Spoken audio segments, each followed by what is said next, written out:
মালহামাতুল কুবরা launch করার পরে আল্লাহ রাব্বুল আলামিন এই মুসলিম উম্মার এই দুরবস্থা কাটানোর জন্য ইমামুল মাহদিকে পাঠাবেন ইনশাআল্লাহ। কোত্থেকে আসবেন? নবীজি বলছে যখন দেখবে খোরাসান থেকে ব্ল্যাক ফ্ল্যাক্স গুলো বের হয়ে গেছে, এভাবে আসছে হাদিসে, বরফের উপরে সাঁতার কেটে হলেও তাদের সাথে যোগ দিবে। ওই সময় ওয়ার্ল্ডের অবস্থা কেমন থাকবে আমরা জানি না, হাদিসে এভাবে আছে। নবীজি বলেছেন খোরাসান থেকে যে মুজাহিদিনরা বের হবেন তাদেরকে কোনো বাহিনী পরাস্ত করতে পারবে না, এমনকি তারা জেরুজালেম পর্যন্ত পৌঁছে ওটাকে জয় করবে।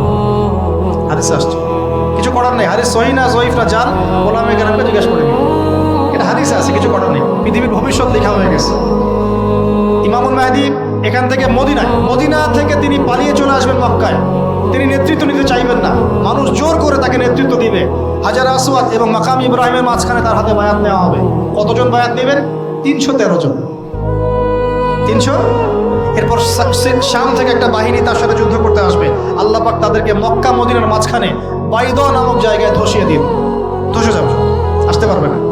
তারপরে বনু কালব নামে একটা গোত্র থাকবে আরবে, ওই কালবের সাথে ইমাম মাহদী যুদ্ধ হবে, ইমাম মাহদী জয়লাভ করবেন ইনশাআল্লাহ। তারপরে তিনি সারা ওয়ার্ল্ডটাকে আবার রুল করা শুরু করবেন। হাদিসে আসছে তিনি গুনে গুনে গনিমতের মাল দিবেন না, মুষ্টি ভরে ভরে মুসলমানদেরকে দান করবেন ইনশাআল্লাহ। তারপরে বের হবে মাসিহুদ দাজ্জাল মানুষের রূপে, ওই যে 4টা জায়গার কথা বললাম, সে বের হবে ইত্যাদি ইত্যাদি। এবার সে মানুষের রূপ ধরে আমাদের সমাজে প্রবেশ করবে এবং তার অনুসারীদেরকে নিয়ে ম্যাসাকার করা শুরু করবে। কিন্তু মুসলিমদের মধ্যে একটা বাহিনী শেষ পর্যন্ত তার সাথে যুদ্ধ করতে থাকে। হতে হতে হতে হতে যখন মুসলিমরা একটু কোণঠাসা, আল্লাহ পাক পাঠাবেন আসমান থেকে ওই মাসিহকে, যে মাসিহকে তারা চিনতে পারে। ওরা যাকে মাসিহ মনে করছে, তাহলে এই মাসিহটা কে? এ মিথ্যা মাসিহ, মাসিহুদ দাজ্জাল। কথা বুঝতে পারছেন? তাহলে সবচেয়ে বড় প্রতারণার শিকার কারা হচ্ছে? মাসিহুদ দাজ্জাল ওদেরকেই প্রতারণা করছে। বুঝতে পারেনি কথা? ওদের সাথেই সবচেয়ে বড় প্রতারণা হচ্ছে। ওরা মনে করছে এই সত্যিকারের মাসিহ, সে আসলে আমরা বিশ্ব রুল করব। সে সত্যিকারের মাসিহ নয়। ঈসা ইবনে মারইয়াম আসবেন কিভাবে সেটাও এসেছে। 2 জন ফেরেশতার কাঁধে ভর দিয়ে তিনি নামবেন শাম অর্থাৎ সিরিয়ার দামেস্ক শহরের মধ্যে। কোন শহর? দামেস্ক। এই জায়গাগুলো খুব বরকতময়। আল্লাহ নবী দোয়া করেছেন, আল্লাহ শামে বরকত দাও, আল্লাহ ইয়েমেনে বরকত দাও, আল্লাহ শামে বরকত দাও, আল্লাহ ইয়েমেনে বরকত দাও। আর মুসলমানরা বলছিল, আল্লাহ রসুল আমাদের নাজদেও বরকত দিতে বলেন, আমাদের নাজদেও বরকত দিতে বলেন।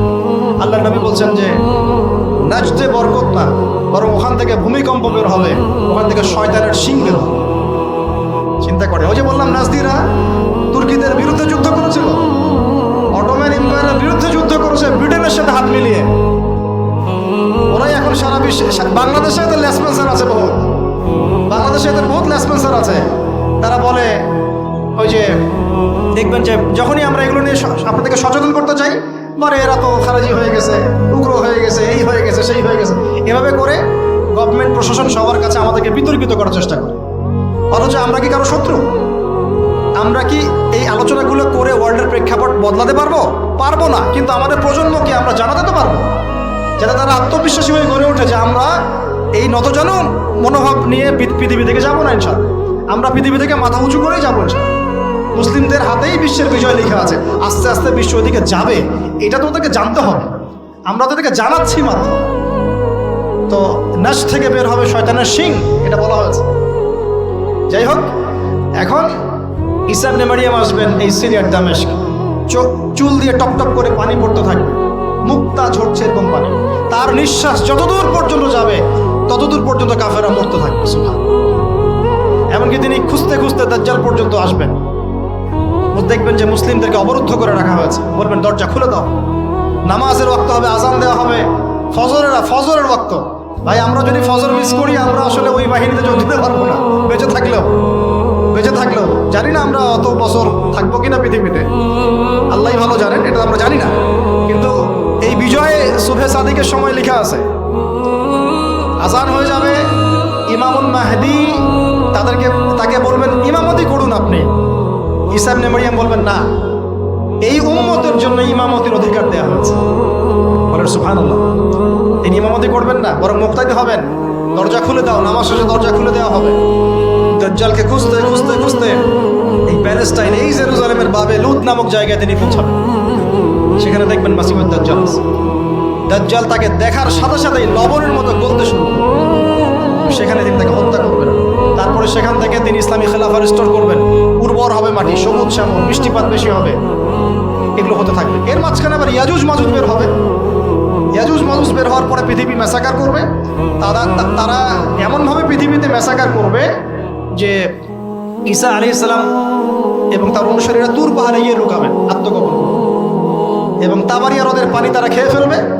পরের দল এসে বলবে কোনো এক সময় মনে হয় এখানে পানি ছিল, মানে পানি সব খেয়ে সাবার করে ফেলবে। আর বুঝতে পারছেন? ঈসা আলাইহিস সালাম দোয়া করবেন, আল্লাহ এই আযাব থেকে আমাদেরকে তুমি বাঁচাও। আল্লাহ পাক তখন তাদের ঘাড়ের মধ্যে একটা ভাইরাস দিয়ে দিবেন, ভাইরাস, পোকা ভাইরাস। এক ভাইরাসের সব ইয়াজুজ আর মাজুজ শেষ। এরপরে পৃথিবীতে বৃষ্টি বর্ষণ শুরু হবে। আল্লাহ পাক কোথা থেকে জানি পাখি পাঠাবেন, ওই যে আবাবিল পাখি পাঠিয়েছিলেন না, এরকম কোথা থেকে পাখি পাঠাবেন, বড় বড় নখওয়ালা। এরা ওদের দেহগুলো উঠাবে, মহাবিশ্বের কোথাও গিয়ে ফেলে দিবে, জানি না আমরা কোথায় ফেলবো। এগুলো রূপকথা মনে হচ্ছে না অনেকের কাছে, এগুলো সত্য, হাদিসে আসছে, একটা শব্দ। এরপর 40 বছর এভাবে চলে যাবে, ঈসা আলাইহিস সালাম ইন্তেকাল হবে। তারপরে হাদিসে আসছে মানুষ আবারও খারাপ হওয়া শুরু করবে। এত খারাপ হবে, এত জঘন্য হবে যে আল্লাহ শব্দটা বলার মতো একটা মানুষ আর পৃথিবীতে থাকবে না। একটা মিষ্টি মৃদু একটা বাতাস আসবে, এই বাতাস মুমিনদের বগলের নিচ দিয়ে প্রবাহিত হবে, এবং যার অন্তরে এক সরিষা দানা পরিমাণ ঈমান আছে, ওই বাতাসে তার জান কবজ হয়ে যাবে। বাকি থাকবে সব এই যে গরু, ছাগল, হাঁস মুরগির মতো মানুষ, গবাদি পশু। আল্লাহ বলার মতো মানুষ নাই, রাস্তা মরে মরে জেনা করবে। এটা আরো অনেক পরের কথা, অনেক পরের কথা। আমরা ওই যুগ দেখতেও চাই না, বাঁচতেও চাই না ওই যুগে, তাই না ভাই? আল্লাহ পাক বলছেন এরপরে, আল্লাহ রাসূল সাল্লাল্লাহু আলাইহি ওয়াসাল্লাম বলছেন এরপরে একদিন সকালে হঠাৎ করে দেখবে কেনা বেচা করতে করতে, কথা বলতে বলতে, পানি পান করতে করতে, খাবার খেতে খেতে এই যে পশ্চিম দিক থেকে সূর্য উঠে গেছে। তার মানে কি ওই দিন কিয়ামত হবে না। এবং এটা এত ফাস্ট হবে, এত দ্রুত হবে। আল্লাহ রাসূল সাল্লাল্লাহু আলাইহি ওয়াসাল্লাম বলেছেন যে কেউ বাসায় ফিরে যাবে, আহাল পরিবারের সাথে একটা দেখা করবে, এই সুযোগ পাবে একদম ইনস্ট্যান্ট। একটা বজ্রনীনাদ, প্রচন্ড মানে শব্দ, এটাতে বিকট একটা শব্দে পুরো মহাবিশ্ব তোলপাড় সৃষ্টি হয়ে যাবে, একদম শেষ। এই হলো সিঙ্গার প্রথম ফুক, শেষ স্বপ্নের। এই যে আমাদের এত বাহাদুরি, এত কিছু স্বপ্ন, মানে পৃথিবী আস্তে আস্তে শেষের দিকে যাচ্ছে। এগুলো ভাই বিশ্বাস করেন, পৃথিবীর সমস্ত সংগঠন, জালেম, কাফের, ফাসিক, মুশরিক, মুনাফিক যা আছে পৃথিবীতে, একত্রিত হয়েও এই সত্যটাকে কেউ টলাতে পারবে না। আমরা সারা মুসলমানরা মিলেও যদি এই সত্যটাকে টলাতে চাই, পারবো না। মানে আস্তে আস্তে আলটিমেট গোল এটাই পৃথিবীর। এরপরে কিয়ামত, তারপরে আপনারা জানেন কি হচ্ছে, ফামান ইয়া'মাল মিসকালা যাররাতিন খায়রান ইয়ারাহ, এক চুল পরিমাণ যদি ভালো কাজ কেউ করে থাকে তাকে সেটা দেখানো হবে। ওয়া মান ইয়া'মাল মিসকালা যাররাতিন শাররান ইয়ারাহ, এক চুল পরিমাণ খারাপ কাজ আমরা কেউ করে থাকলে দেখানো হবে। তবে যারা লা ইলাহা ইল্লাল্লাহ এই তাওহীদের উপর থাকবে, যত বড় গুনাহ করুক না কেন আল্লাহ মাফ করে দিবেন ইনশাআল্লাহ। কারণ আমাদের জন্য নবী সাল্লাল্লাহু আলাইহি ওয়াসাল্লাম সুপারিশ করবেন। তাই বলে কি আমরা গুনাহ করতে থাকবো এখন? এটা নবী সাল্লাল্লাহু আলাইহি ওয়াসাল্লামের শান, তার মর্যাদা। আল্লাহ রাসূল সাল্লাল্লাহু আলাইহি ওয়াসাল্লাম এই কথা বলে গিয়েছেন যে কবিরা গুনাহগার মুসলমানদের জন্য আমি সুপারিশ করব। তাওহীদের উপর যারা থাকবে ইনশাআল্লাহ জান্নাত, শিরকে থাকলে, কুফরিতে থাকলে জাহান্নাম ছাড়া কোনো গতি নেই। এই হলো পৃথিবীর শেষ। আমরা তো জান্নাতে যেতে চাই কি চাই না ভাই? তাহলে এখন আমরা জানি যে এই অবস্থা কেন হচ্ছে। যখন মানুষের অস্ত্র ধরার সুযোগ থাকে না, তখন তার অস্ত্রই হচ্ছে অস্ত্র। অস্ত্র কি? মানে চোখের পানি, এটাই আপনার অস্ত্র। ইমাম শাফিঈ রাহিমাহুল্লাহ বলতেন যে তাহাজ্জুদের ওয়াক্ত, মানে যখন শেষ রাত চলে আসে, তাহাজ্জুদের ওয়াক্তে যে দোয়াগুলো করা হয়, এগুলো এমন এমন তীর বা এমন অস্ত্র যেটা কখনো ব্যর্থ হয় না। কে চিল্লাচিল্লি করছেন? পুরো আলোচনায় একবারও ঠিক বলার দরকার নাই, কারণ আপনি ঠিক বললেও যেটা ঠিক সেটা ঠিকই, আর যেটা আপনি ঠিক বলবেন না, কোরআন সুন্নাহ যদি ঠিক না বলে এটা ঠিক না। তো এই ঠিক বেঠিকের দরকার নাই। কারণ হচ্ছে আমরা যদি এই আয়োজনটা মসজিদে করতাম, আপনারা কি মসজিদে এরকম শোরগোল করতেন? কথা বোঝেন? যদি আমরা এই আয়োজনটা মসজিদের মধ্যে করতাম, আপনারা কি মসজিদেও শোরগোল করতেন, হট্টগোল করতেন? যদি করতেন তাহলে সেটা হতো কিয়ামতের আলামত। নবী সাল্লাল্লাহু আলাইহি ওয়াসাল্লাম বলেছেন কিয়ামতের আগে আগে মসজিদগুলো হবে চাকচিক্যময়, এবং মসজিদ থেকে হেদায়েত উঠে যাবে, মসজিদ থেকে হেদায়েত উঠে যাবে। এমন হাদিস এসেছে যে মানুষ জামাতে নামাজ পড়বে কিন্তু মুসল্লিদের মাঝে একজন প্রকৃত ইমানদার খুঁজে পাওয়া যাবে না। আপনাদের কি মনে হয় সেই যুগটা আসতে বাকি আছে অনেক? তো মসজিদে যদি শোরগোল হট্টগোল করা হয়, এটা হচ্ছে একটা কিয়ামতের সাইন, যে কিয়ামতের আগে আগে মসজিদের শোরগোল হট্টগোল বেড়ে যাবে। আপনারা কি এটা চান? তো আমরা যদি এই আয়োজনটা মসজিদে করতাম, আপনারা কি চিল্লাচিল্লি করতেন, হট্টগোল করতেন? মনে করেন এখন আমরা একটা মাঠেই বসে আছি, কিন্তু এই মাঠে কোরআন এবং সুন্নাহর কথা হচ্ছে, আমরা কি হট্টগোল করব, শোরগোল করব? আল্লাহ পাক আমাদের সবাইকে কোরআন এবং হাদিসের সামনে আত্মসমর্পণ করার তৌফিক দান। আজকে 5 ওয়াক্ত নামাজ কারা কারা পড়েছেন? হাত তোলেন দেখি। মাশাআল্লাহ, হাত নামান। আজকে সারাদিনে সূরা কাহাফ পড়েছেন কতজন? ঠিক আছে, অনেস্টির সাথেই বলেন। মাশাআল্লাহ। জুমার দিনে সূরা কাহাফ তিলাওয়াত করতে হয়, এটা কি আপনাদেরকে কেউ বলেছে না বলে নাই? এটা কি জানা আছে না জানা নাই? জানা আছে?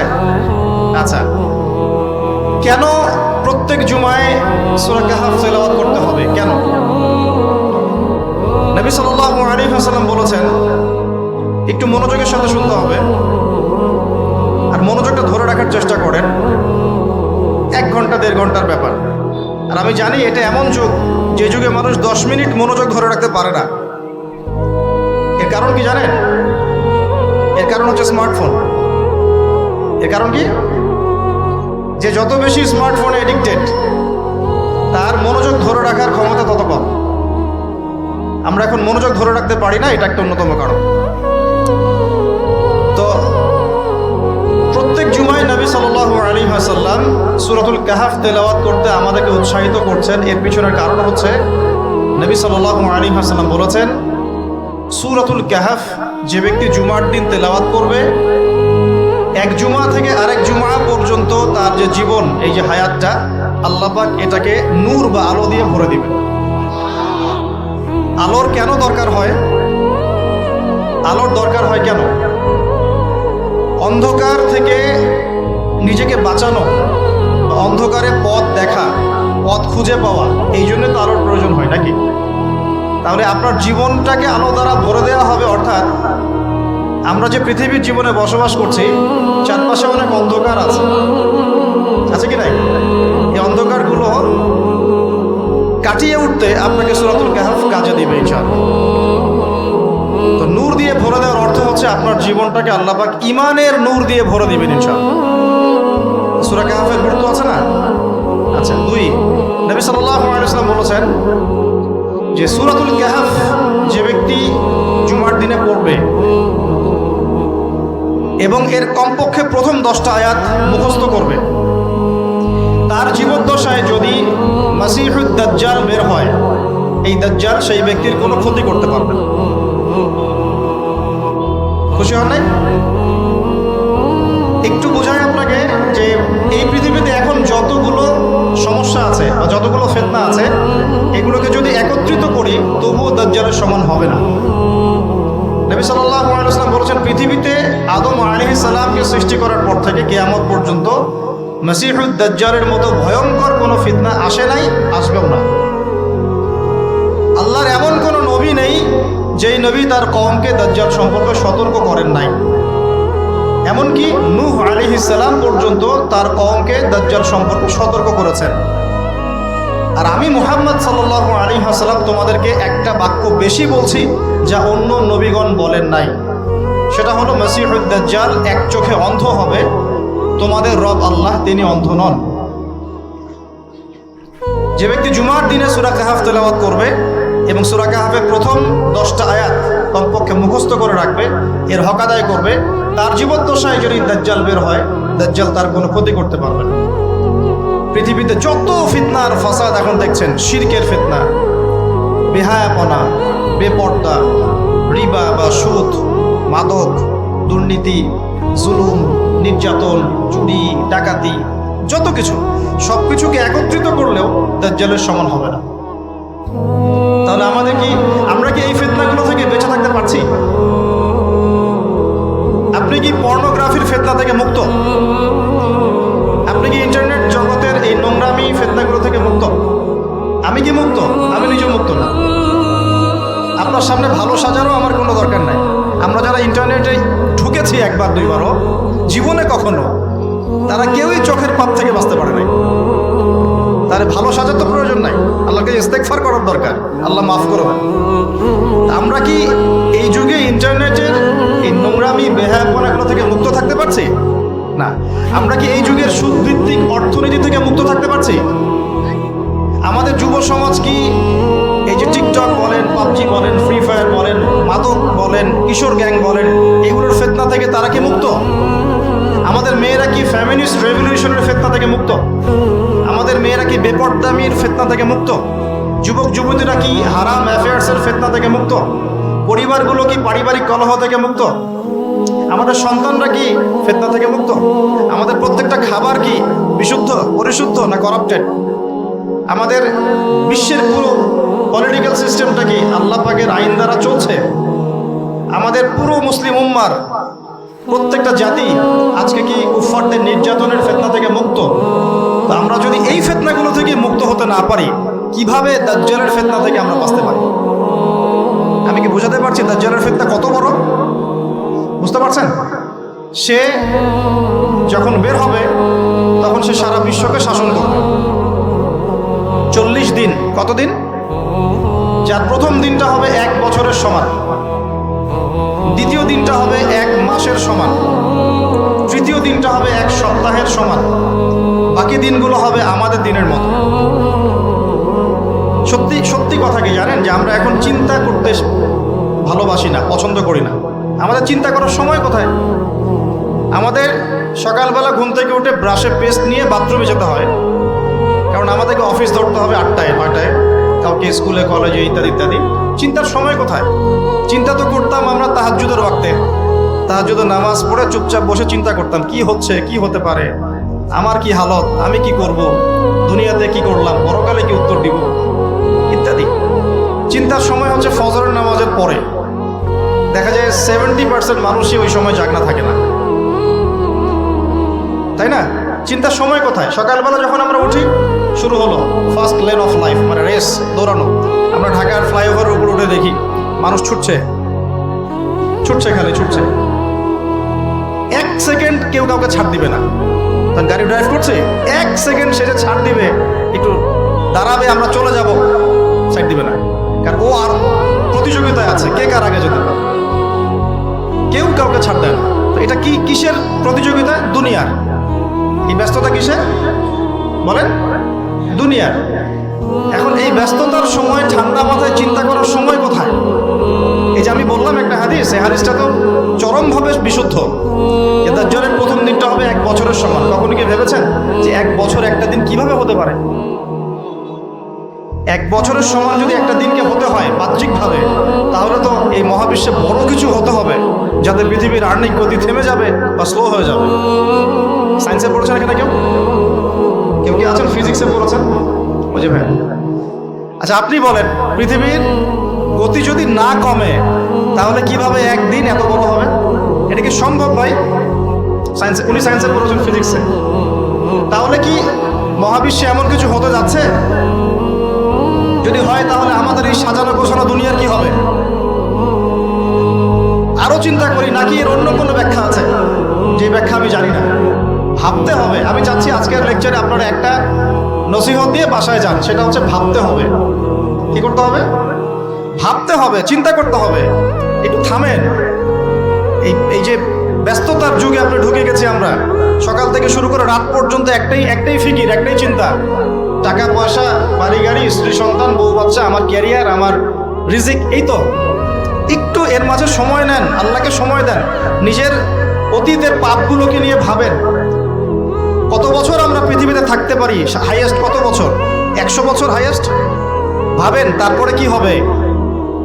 আমার পরে আমি কোন প্রজন্ম রেখে যাচ্ছি? ওরা কি আদৌ আমার জন্য রব্বির হামহুমা কামা রব্বায়ানি সগীরা পড়তে পারবে? আমি কি ওকে শিক্ষিত করলাম? আলিফ বাও তো চিনে না আমার ছেলেটা, আমার ছেলে আলিফ বাই চিনে না। এই জেনারেশনের একটা জেনারেশন ছিল, আমাদের আগের জেনারেশন, মাশাআল্লাহ তখন কি হতো, প্রত্যেকটা গ্রামে গ্রামে, শহরে শহরে, স্কুলে কলেজে, বিভিন্ন জায়গায় বাধ্যতামূলক আপনি আরবি পড়তেন। এখন বিশ্বাস করেন তো, আপনি তো বিশ্বাস করেনই, আমি জানি। বিশ্বাস করেন কি যে আপনি এখন আরবি থেকে অনেক দূরে সরে গেছেন? আপনি এই যে পড়াশোনা করেছেন, ওই যে ভাই হাত তুললেন ফিজিক্সে, মিনিমাম 20 বছর, আপনি 20 বছরে 20টা সূরা শিখেছেন কি? আমরা আমাদের পরের জেনারেশনকে কোন হালতে রেখে যাচ্ছি, এগুলো কি ভাবতে হবে না, হবে না? আলী ইবনে আবি তালেবের একটা কথা বলি, তাহলে আপনি বুঝবেন। আলী ইবনে আবি তালেবের নাম কি শুনেছেন আপনি? শোনা উচিত ছিল। তারা আপনার আইডল। মেসি নেইমার আপনার আইডল নয়। মেসি নেইমার সৌদি আরবের আইডল। কিসের আইডল? আমাদের আইডল নয়। আমাদের আইডল হচ্ছে মুহাম্মদ সাল্লাল্লাহু আলাইহি ওয়াসাল্লাম, সাহাবায়ে কেরাম, তাবে তাবেঈন, ইমামগণ, মুজতাহিদ কেরাম, মুজাহিদ কেরাম। আলী ইবনে আবি তালেব বলতেন যে মানুষ যখন দুনিয়ায় চলাফেরা করে তখন মনে হয় সে ছাড়া দুনিয়াতে আর কিছুই নাই, আর সে এমনভাবে দুনিয়া থেকে চলে যায় মনে হয় সে কখনো দুনিয়ায় ছিলই না। দুটো কথা ভাবেন, ভাবতে হবে। আজকের লেসনটা কি? ভাবতে হবে। তিনি বলছেন মানুষ এমনভাবে দুনিয়ায় চলাফেরা করে মনে হয় সে ছাড়া দুনিয়াতে আর কিচ্ছু নাই। আমাদের চলাফেরা এমন না? দেখেন প্রত্যেকটা অঙ্গনেই, পলিটিক্যাল অঙ্গন, ইকোনমিক অঙ্গন, ধর্মীয় অঙ্গন। পলিটিক্যাল অঙ্গনে একজন নেতার চলাফেরা দেখলে মনে হচ্ছে সে ছাড়া কিছুই নাই দুনিয়াতে। যারা অর্থনৈতিক জীবনে নেতৃত্ব দিচ্ছেন তাদের কাছে মনে হচ্ছে আমরা ছাড়া দুনিয়ার ইকোনমির আর মধ্যে কিছুই নাই। আমরা যারা ধর্মতাত্ত্বিকভাবে চলাফেরা করি মনে হয় যে এই হুজুর ছাড়া আর কিছুই নাই দুনিয়াতে। আমার চেয়ে বড় শায়খার কে আছে, আমার চেয়ে বড় আলেম বা মুফাসসির কে আছে? সমস্যা সবার ভিতরে। শুধু এক শ্রেণীর মানুষকে আপনি টার্গেট করে আঘাত করে কথা বলা যাবে না। দেখতে হবে দূরদর্শিতার সাথে, সমস্যা সবার ভিতরে। এখন দেখেন আমরা দুনিয়াতে চলছি, মনে হচ্ছে যে আমরা ছাড়া কিছুই নাই মনে হয়, কিন্তু মানুষ দুনিয়া থেকে চলে গেছে। প্রায় মিলিয়ন, বিলিয়ন, ট্রিলিয়ন মানুষ এখন দুনিয়া থেকে চলে গেছে সূচনা থেকে এই পর্যন্ত। তাদের কোনো খবর আছে? কাদের খবর আছে? যারা এই দুনিয়াতে থাকাকালীন এমন কিছু করে গিয়েছিল যার ফলশ্রুতিতে আল্লাহ পাক তাদেরকে চিরস্মরণীয় করে রেখেছে। আমরা কি আবু বকর সিদ্দিকের নাম শুনে নেই? তার কৃতিত্ব মর্যাদা কি কমে গেছে না বেড়েছে? উমর ইবনুল খাত্তাবের নাম শুনি নাই? পৃথিবীর শেষ পর্যন্ত তার মর্যাদা কি কমে যাবে? উসমান বিন আফফানের নাম শুনেছেন? তার কথা কি আমরা আলোচনা করি না সম্মানের সাথে? আলী রাদিয়াল্লাহু আনহুর কথা বললাম, তার কথা কি আমরা সম্মানের সাথে আলোচনা করি না? করি।